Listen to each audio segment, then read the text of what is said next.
fellow Americans, Supreme Allied Commander General MacArthur, and Allied representatives on the battleship Missouri in Tokyo Bay.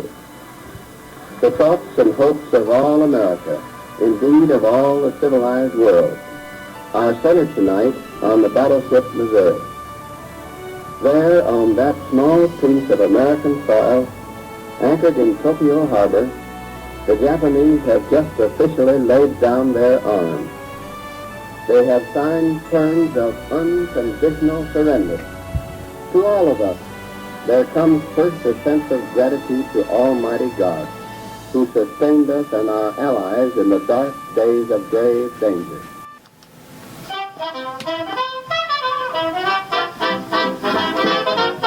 Candy bonds today, bonds of freedom, that's what I'm selling. Candy bonds today, scrape up the most you can. Here comes the freedom man, asking you to buy a share of freedom today. Candy stands today, we'll be blessed if we all invest in the USA. Here comes the freedom man, can't make tomorrow's plan, not unless you buy a share of freedom today.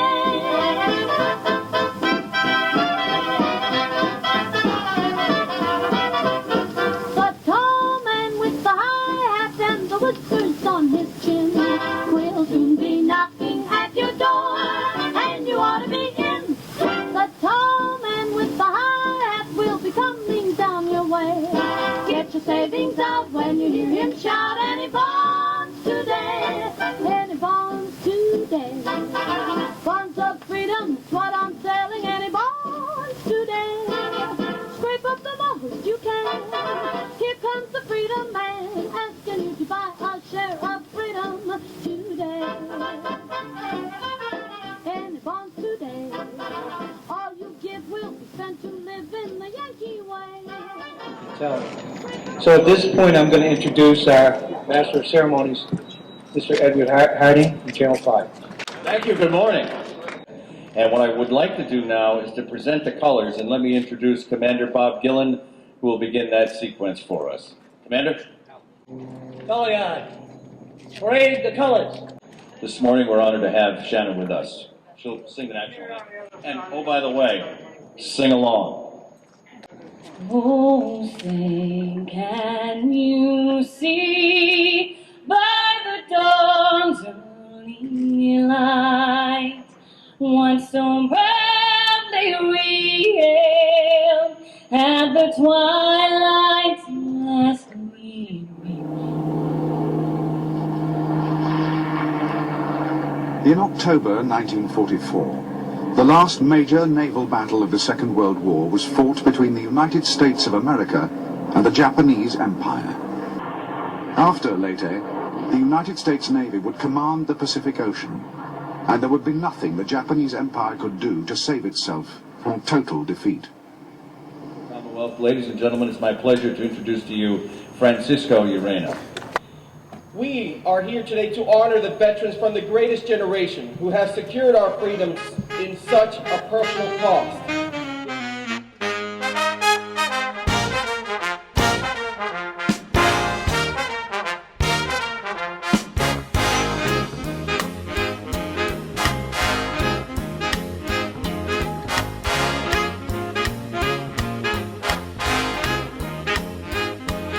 I had the honor of traveling to Washington, D.C. on an honor flight with a group of Boston area and New Hampshire area warriors, heroes. And it was moving for me to see not only the people from Boston and the people from New Hampshire, but to see everybody from across the country in Washington, D.C. and going through each of the war memorials, and each had a story.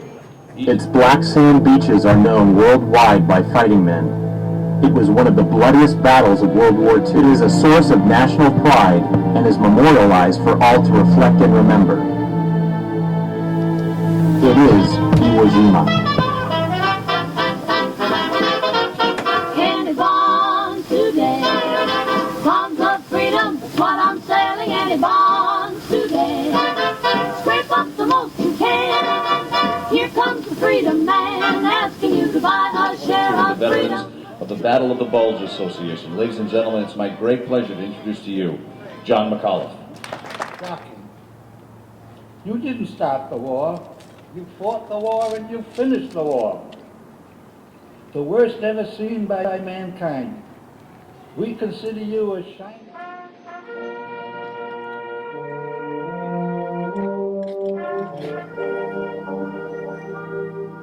Navy tried to destroy the United States Pacific Fleet and defeat an American invasion of the Philippines.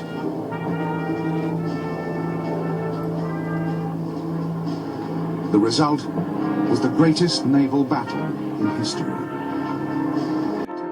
The United States Navy would command the Pacific Ocean, and there would be nothing the Japanese Empire could do to save itself from total defeat. This time I'd like to ask National Park Service Ranger Bill Casey to come up and briefly remark about the connection of this ship and the end of World War II, and what took place here 70 years ago, a couple of weeks ago. We're reflecting on the service of so many. When this was an active Navy Yard in the 1940s, at the height of its activity, people were working here 24 hours a day, 7 days a week. Over 50,000 Americans of various races, creeds, nationalities, all joining together in the war effort. They produced ships just like USS Cass and Young. And this Fletcher-class destroyer was once one of 175 who were built by the American people. And it would go out into the South Pacific from December of 1943 through the end of the war. And our goal in the future is to protect, preserve, and interpret the history of this great ship and her great crew, for some that paid the ultimate price for serving their country 70 years ago. I thank you. It is my pleasure right now to introduce to you Lieutenant Commander Tim Anderson. He's the XO of the USS Constitution. Lieutenant Commander. That resiliency is only topped by Captain Casson Young, a man who on December 7, 1941 was in command of a small repair vessel moored outboard USS Arizona. And the price he paid for that was the loss of his life. For those actions, he was awarded the Medal of Honor for Pearl Harbor and the Navy Cross for his actions in Solomon Islands. Leo Agnew is our next speaker. 3 Purple Hearts. 3 times to the front in Korea. The man fought for what he believed in. Ladies and gentlemen, Leo Agnew. On behalf of the Military Order of Purple Heart, Department of Massachusetts, I present this certificate of appreciation to Ed Hardy for your generosity and dedication to the combat wounded, those killed, and their families, and honoring the greatest generation, the veterans of World War II.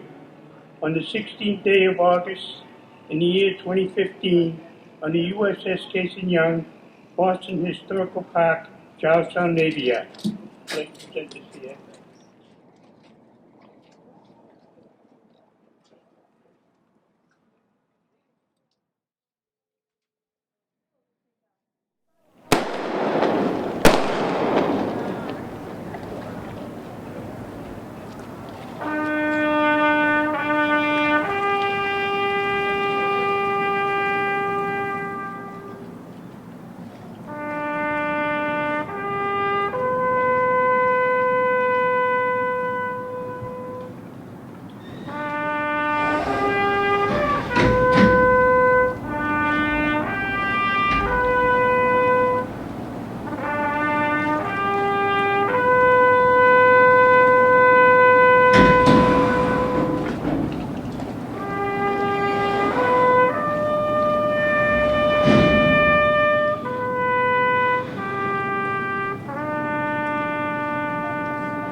That last gun salute, by the way, was from USS Constitution, ending our formal ceremony.